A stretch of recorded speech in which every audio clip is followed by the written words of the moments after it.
Hi hello ಎಲ್ರಿಗೂ ನಮಸ್ಕಾರ. ಅನುಗ್ರಹ 123 ಚಾನಲ್ಗೆ ಎಲ್ರಿಗೂ ಸ್ವಾಗತ. ಇವತ್ತು ನಾನು ಮನೆ ಮೇಲ್ಗಡೆ ಸ್ವಲ್ಪ ರೂಮ್ ಇದೆಯಲ್ಲ, ಅಲ್ಲಿ ಸ್ವಲ್ಪ ಕೆಲಸ ಇತ್ತು, ಹಾಗಾಗಿ ಎಲ್ಲ ಕ್ಲೀನ್ ಮಾಡ್ಕೋತಾ ಇದ್ದೆ. ಹಾಯ್ ಫ್ರೆಂಡ್ಸ್, ಇವತ್ತು ನೋಡಿದ್ರೆ ನಾನು ಮೇಲ್ಗಡೆ ಇದ್ದೆ.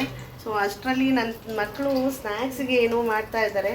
ಏನು ಮಾಡ್ತಾ ಇದ್ದಾರೆ ಏನು ಎತ್ತ ಅಂತ ಹೇಳ್ಬಿಟ್ಟು ಅವ್ರ ಹತ್ರನೇ ಕೇಳೋಣ. ಇಲ್ಲಿ ನೋಡಿ ತಿನ್ಕೊಂಡು ನೆಕ್ಕೊಂಡು ಎಲ್ಲ ಮಾಡ್ತಾ ಇದ್ದಾರೆ. ಏನು ಎತ್ತ ಅಂತ ಹೇಳ್ಬಿಟ್ಟು ಗೊತ್ತಿಲ್ಲ. ನೋಡೋಕ್ಕೆ ತುಂಬ ಆಗಿದೆ. ಯಾವುದ್ರಲ್ಲಿ ಮಾಡಿದ್ದಾರೆ ಏನು ಅಂತ ಹೇಳ್ಬಿಟ್ಟು ಅವ್ರಿಗೆ ಕೇಳೋಣ. ಸ್ತುತಿ, ಯಾವುದ್ರಲ್ಲಿ ಮಾಡಿರೋದು ಸ್ತುತಿ? ಪೊಟ್ಯಾಟೊ.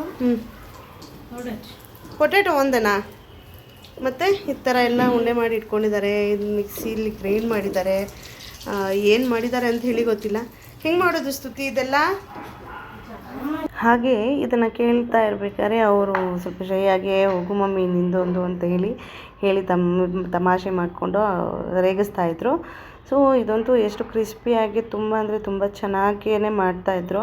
ನನಗೆ ನೋಡಿ ಖುಷಿ ಆಗೋಯಿತು. ಸ್ವಲ್ಪ ಮೇಲೆಲ್ಲ ಕ್ಲೀನಿಂಗ್ ಎಲ್ಲ ಮಾಡಿಬಿಟ್ಟು ಬಂದಮೇಲೆ ಈ ರೀತಿ ಏನಾದರೂ ಸ್ನ್ಯಾಕ್ಸು ತಿನ್ನಬೇಕು ಅಂತ ಮನಸ್ಸಾಗ್ತಿತ್ತು.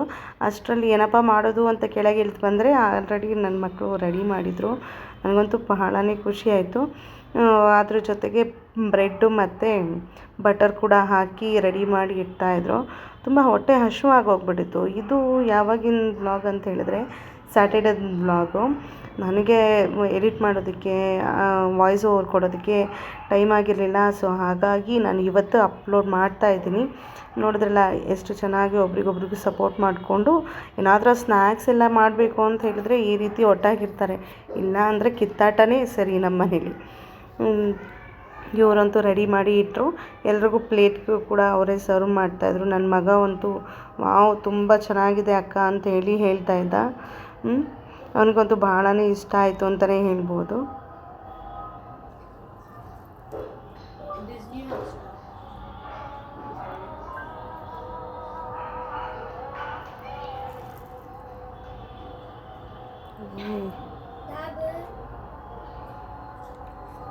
ನಿಜವಾಗ್ಲೂ ತುಂಬ ಅಂದರೆ ತುಂಬಾ ಸೂಪರಾಗಿದೆ. ಒಳ್ಳೆ ಚೀಸ್ ರೋಲ್ಡ್ ಬರೋದಲ್ವ, ಸೊ ಅದೇ ಟೇಸ್ಟ್ ಇದೆ. ನಿಜವಾಗ್ಲೂ ಈ ರೆಸಿಪಿ ಏನಾದರೂ ಬೇಕು ಅಂತ ಹೇಳಿದ್ರೆ ದಯವಿಟ್ಟು ನನಗೆ ಕಾಮೆಂಟ್ ಮಾಡಿ ತಿಳಿಸಿ. ನಾನು ಮತ್ತೊಂದು ಸರಿ ನನ್ನ ಮಕ್ಕಳಿಗೆ ಹೇಳಿ ಈ ರೆಸಿಪಿನ ಮಾಡೋದಕ್ಕೆ ಟ್ರೈ ಮಾಡ್ತೀನಿ. ನೋಡಿ, ಅದಾದಮೇಲೆ ಸ್ವಲ್ಪ ಆಚೆ ಹೋಗೋದಿತ್ತು. ನಾವು ನೆಕ್ಸ್ಟ್ ಡೇ ಸಂಡೇ ಇದು. ನಾವು ಆಚೆ ಬಂದಿದ್ವಿ. ರೋಡ್ ಸೈಡಲ್ಲಿ ನಿಂತ್ಕೊಂಡಾಗ ಈ ಹಸು ನೋಡಿದ್ರಲ್ಲ ಎಷ್ಟು ದೊಡ್ಡ ದೊಡ್ಡ ಕೊಂಬಿದೆ. ಇಲ್ಲಿ ಹೋಗೋರ ಮೇಲೆ ಬರೋರ ಮೇಲೆ ಸ್ವಲ್ಪ ಗುರ್ರ ಅಂತ ನೋಡ್ತಾನೆ ಇತ್ತು. ಸೊ ಈ ರೀತಿ ಬಿಡೋದು ತುಂಬಾ ಡೇಂಜರ್ ಅಲ್ವಾ. ಮತ್ತು ಇಲ್ಲಿ ನಾವು ಶಾಪಿಂಗ್ ಮಾಲ್ಗೆ ಕೂಡ ಬಂದಿದ್ವಿ, ಎಲಿಮೆಂಟ್ಸ್ ಮಾಲ್ ಬಂದಿದ್ವಿ. ಯಾಕಪ್ಪ ಅಂತ ಹೇಳಿದ್ರೆ ಈಗ ಸ್ಕೂಲ್ ರೀಸೆಂಟಾಗಿ ಸ್ಟಾರ್ಟ್ ಆಯ್ತಲ್ಲ. ಸೊ ಆಗ ನಾವು ಬ್ಯಾಗ್ ಪರ್ಚೇಸ್ ಮಾಡಿದ್ವಿ, ಸ್ಕೂಲ್ ಬ್ಯಾಗು. ಅದು ಜಿಪ್ ಹೊರಟೋಗಿತ್ತು. ಇಷ್ಟು ಬೇಗ ರನ್ನರೆಲ್ಲ ಹೊರಟೋದ್ಮೇಲೆ ಅದಕ್ಕೆ ವ್ಯಾರಂಟಿ ಕೂಡ ಕೊಟ್ಟಿದ್ದರು. ಸೊ ಹಾಗಾಗಿ ಅದನ್ನು ಎಕ್ಸ್ಚೇಂಜ್ ಮಾಡ್ಕೊಳ್ಳೋಣ ಅಂತ ಹೇಳ್ಬಿಟ್ಟು ನಾವು ಮತ್ತು ನಮ್ಮ ಫ್ಯಾಮಿಲಿ ಬಂದಿದ್ದೀವಿ. ಅದ್ರ ಜೊತೆಗೆ ಇವರು ಇದ್ರಲ್ಲ, ಸೊ ಹಾಗಾಗಿ ಏನಾದರೂ ಸ್ವಲ್ಪ ಶಾಪಿಂಗ್ ಕೂಡ ಮಾಡೋಣ ಅಂತ ಹೇಳ್ಬಿಟ್ಟು ಯೋಚನೆ ಮಾಡಿಕೊಂಡು ಹೊರಡ್ತಾಯಿದ್ವಿ. ಇಲ್ಲಿ ಬ್ಯಾಗ್ ರಿಟರ್ನ್ ಕೊಟ್ವಿ. ಅವ್ರೇನು ಹೇಳಿದ್ರು, ಬ್ಯಾಗ್ ಟು ಬ್ಯಾಗ್ ಚೇಂಜ್ ಮಾಡೋದಿಲ್ಲ, ಜಸ್ಟು ನಾವು ಏನಿದೆ ಅದು ರಿಪೇರಿ ಮಾಡಿಕೊಡ್ತೀವಿ ಅಂತ ಹೇಳ್ತಾಯಿದ್ರು. ಸೊ ಇಲ್ಲಿ ಎಲ್ಲ ಸ್ವಲ್ಪ ಶಾಪಿಂಗ್ ಎಲ್ಲ ಮುಗಿಸ್ಕೊಂಡು ಐಸ್ ಕ್ರೀಮ್ ಸಾಫ್ಟೀನ ತಿಂತಾಯಿದ್ವಿ. ಇವ್ರು ನೋಡಿದ್ರಲ್ಲ ಯಾವ ರೀತಿ ಮಗು ಥರ ತಿಂತಾಯಿದ್ದಾರೆ. ನಾವು ಕೂಡ ಈ ಚಿಕ್ಕವರಿದ್ದಾಗ ಇದೇ ರೀತಿ ತಿಂತಾಯಿದ್ವಿ. ನಾನು ಅವ್ರಿಗೆ ಕೇಳಿದೆ, ಹಿಂದೆಯಿಂದ ತಿಂದರೆ ಜುಟ್ಟಿಗೆ ಹತ್ತೈತೆ ಪಪ್ಪಾನಿಗೆ.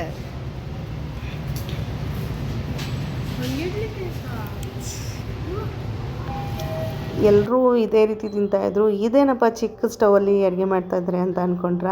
ಸೊ ಸಿಲಿಂಡ್ರು ಕೂಡ ನಮ್ಮ ಮನೇಲಿ ಖಾಲಿ ಆಗಿತ್ತು. ಸಿಲಿಂಡ್ರು ಕೆಳಗಡೆಯಿಂದ ಮೇಲೆ ಎತ್ಕೊಂಡು ಬರೋದಕ್ಕೆ ಆಗಲಿಲ್ಲ. ಸೊ ಹಾಗಾಗಿ ಇದು ನಾನು ಟ್ರಿಪ್ಗೆಲ್ಲ ಹೋದಾಗ ನಾನು ಈ ಸ್ಟವನ್ನು ಯೂಸ್ ಮಾಡೋದು. ಒಂದು ಬ್ಯಾಗಲ್ಲಿ ಹಾಕ್ಕೊಂಡು ಹೊರಟೋಗ್ತೀನಿ. ಇದು ಇರೋದ್ರಿಂದ ಜಸ್ಟು ಅಟ್ಲೀಸ್ಟ್ ಒಂದು ಕಾಫಿ ಆದರೂ ಮಾಡ್ಕೊಳ್ಬೋದಲ್ಲ. ಸೊ ಹಾಗಾಗಿ ಇದನ್ನು ನಾನು ಯಾವುದೇ ಟ್ರಿಪ್ಪಿಗೆ ಹೋಗಲಿ, ಸಣ್ಣದಾಗಲಿ ಮತ್ತು 2 to 3 ಡೇಸು 1 ವೀಕು ಆ ರೀತಿ ಎಲ್ಲ ಟ್ರಿಪ್ಗೆ ಹೋದಾಗ ಒಂದು ಸ್ಟವ್ ಇದನ್ನು ಇಟ್ಕೊಂಡು ಹೊರಟೋದ್ರೆ ಒಂದೆರಡು ಪಾತ್ರೆ ಏನಾದರೂ ಅಟ್ಲೀಸ್ಟ್ ಮಾಡ್ಕೊಳ್ಬೋದು ಅಂಥೇಳಿ ನಾನು ಇದನ್ನು ತೊಗೊಂಡು ಹೋಗ್ತೀನಿ.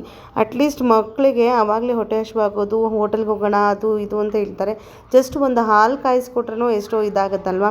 ಸೊ ಹಾಗಾಗಿ ನಾನು ಇದನ್ನು ತೊಗೊಂಡೆ. ಇದಕ್ಕೆ ಸಿಲಿಂಡ್ರಿಗೆ 100 ರುಪೀಸು, ಇಲ್ಲಿ 200 ರುಪೀಸ್ ಅಂತ ಹಾಕಿದ್ದಾರೆ. ಬಟ್ 200 ರುಪೀಸ್ ಏನು ಆಗೋದಿಲ್ಲ.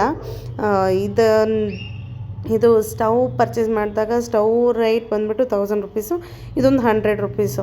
100 ರುಪೀಸಲ್ಲಿ ಆರಾಮಾಗಿ ನಾವು ಏನು ಈ ಸ್ಟವ್ನ ಎಲ್ಲಿ ಬೇಕಿದ್ರೂ ತೊಗೊಂಡು ಹೋಗ್ಬೋದು. ಒಂದೆರಡು ಪಾತ್ರೆ ಇಟ್ಕೊಂಡ್ರೆ ನಮಗಂತೂ ಭಾಳನೇ ಹೆಲ್ಪ್ ಆಗುತ್ತೆ ಅಂತಲೇ ಹೇಳ್ಬೋದು. ಚೆನ್ನಾಗಂತೂ ಉರಿಯುತ್ತೆ. ನಾನು ಇಲ್ಲಿ ಸ್ಟವ್ ಮೇಲೆ ಇಟ್ಟಿರೋದು ಕುಕ್ಕರು 5 ಲೀಟರ್ ಕುಕ್ಕರು. ಸೊ ಅದನ್ನು ಇಟ್ಟರೂ ಕೂಡ ಆ ವೇಟ್ರಿಗೆ ಅದು ಕೂಡ ತಡೆಯುತ್ತೆ. ಸೊ ಅದಕ್ಕಾಗಿ ನಾನು ಇದನ್ನು ಎಲ್ಲಿಗೆ ಹೋದ್ರೂ ಕ್ಯಾರಿ ಮಾಡ್ತೀನಿ, ಮತ್ತು ಒಂದೆರಡು ಪಾತ್ರೆ ಕೂಡ ತೊಗೊಂಡು ಹೋಗ್ತೀನಿ. ನಾನು ಅದೇ ಹೇಳಿದ್ನಲ್ಲ, ಶಾಪಿಂಗ್ ಮಾಲ್ನಲ್ಲಿ ಪರ್ಚೇಸ್ ಮಾಡಿದಾಗ ಈ ಕಪ್ಗಳನ್ನ ಕೂಡ ಪರ್ಚೇಸ್ ಮಾಡಿದೆ. ಕಪ್ಗಳಂತೂ ತುಂಬಾ ಚೆನ್ನಾಗಿದೆ. ಕಪ್ಗಳ ಕ್ವಾಲಿಟಿ ಕೂಡ ತುಂಬ ಚೆನ್ನಾಗಿದೆ. ಇದು ಮತ್ತು ಇದು ಏನು ಡಬ್ಬಗಳನ್ನ ತೊಗೊಂಡೆ. ಡಬ್ಬಗಳು ಯಾಕಪ್ಪ ತೊಗೊಂಡೆ ಅಂತ ಹೇಳಿದ್ರೆ, ಇದು ದೋಸೆ ಹಿಟ್ಟಿಗೆ ಹಾಕ್ಬೋದು, ಇಲ್ಲ ಚಿಕನ್ ಮ್ಯಾರಿನೇಟು, ಫಿಶ್ ಮ್ಯಾರಿನೇಟು ಇದನ್ನೆಲ್ಲ ಜಾಸ್ತಿ ಪಾತ್ರೆಯಲ್ಲಿರೋದ್ರಿಂದ ಒಂಥರ ಗಟ್ಟಿ ಆಗೋಗ್ಬಿಡುತ್ತೆ. ಈ ರೀತಿ ಡಬ್ಬಗಳಿದ್ರೆ ತುಂಬ ಚೆನ್ನಾಗಿರುತ್ತೆ ಅಂಥೇಳಿ ಈ ಡಬ್ಬಗಳನ್ನ ಕೂಡ ನಾನು ಇಲ್ಲಿ ಪರ್ಚೇಸ್ ಮಾಡಿದೆ. ಇದಕ್ಕೆ ಈ ಡಬ್ಬಗಳಿಗೆ ನಾನು 300 ರುಪೀಸ್ ಪೇ ಮಾಡಿದೆ, 299 ರುಪೀಸ್ ಪೇ ಮಾಡಿದೆ. ಸೊ ಈ ಡಬ್ಬ ಅಂತೂ ತುಂಬಾ ಚೆನ್ನಾಗಿದೆ, ತುಂಬ ಯೂಸ್ಫುಲ್ ಆಗುತ್ತೆ ನಮಗಂತೂ. ಇದನ್ನು ಕೂಡ ಟ್ರಿಪ್ಪಿಗೆ ಹೋಗ್ಬೇಕಾದ್ರೆ ನಾನು ಪಾತ್ರೆಗಳನ್ನ ತೊಗೊಂಡು ಹೋಗ್ತಾಯಿದ್ದೆ. ಇದೊಂದು ಸೆಟ್ ಇಟ್ಕೊಂಡು ಹೊರಟೋದ್ರೆ ನಮಗೆ ತೊಳೆಯೋದಕ್ಕೆ, ಮಾಡೋದಕ್ಕೆ, ಇಲ್ಲ ಎಲ್ಲ ಅಡುಗೆ ಮಾಡ್ಕೊಳ್ಳೋದಕ್ಕೆ ತುಂಬಾ ಈಸಿ ಆಗುತ್ತೆ ಅಂತಲೇ ಹೇಳ್ಬೋದು. ಇದು ಕೂಡ ನಾನು ಅಲ್ಲೇ ಪರ್ಚೇಸ್ ಮಾಡಿದ್ದು. ಈ ಕ್ಲಿಪ್ಗಳನ್ನ ಕೂಡ ಏನಾದರೂ ಉಳಿದಿರುತ್ತಲ್ಲ ಚಿಪ್ಸು, ಬಿಸ್ಕೆಟು ಅದೆಲ್ಲ ಮೆತ್ತಗಾಗಿ ಹೋಗ್ಬಿಡುತ್ತೆ ನಮ್ಮ ಮನೇಲಿ. ಸೊ ಈ ಕ್ಲಿಪ್ನ ಹಾಕಿ ಸ್ಟೋರೇಜ್ ಮಾಡಿಕೊಂಡ್ರೆ ಉಳಿದಿರುವಂಥದ್ದು ತುಂಬಾ ಚೆನ್ನಾಗಿರುತ್ತೆ ಅಂಥೇಳಿ ಈ ಕ್ಲಿಪ್ನ ಕೂಡ ತೊಗೊಂಡೆ. 89 ರುಪೀಸ್ ಆಯಿತು ನನಗೆ ಅಷ್ಟೇ. ನಾನು ಈ ವಿಡಿಯೋ ನೋಡಿದ್ರಲ್ಲ, ಈ ವಿಡಿಯೋ ನಾನು ಇಷ್ಟಕ್ಕೆ ಎಂಡ್ ಮಾಡ್ತಾಯಿದ್ದೀನಿ. ಈ ವಿಡಿಯೋ ನಿಜವಾಗ್ಲೂ ನಿಮ್ಗೆ ಇಷ್ಟ ಆಗಿದರೆ ದಯವಿಟ್ಟು ಲೈಕ್, ಶೇರ್, ಕಾಮೆಂಟ್ ಹಾಗೂ ಸಬ್ಸ್ಕ್ರೈಬ್ ಮಾಡಿ. ಬಾಯ್.